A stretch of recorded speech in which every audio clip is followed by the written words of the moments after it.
Ôi, ui nát thế này cơ mà. Quá kinh luôn.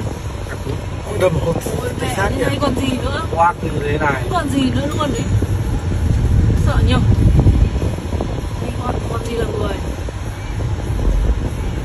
Quá luôn. Mặc ở trên cabin là đấy rồi. Đấy thắp nhang. Đấy bếp be rồi.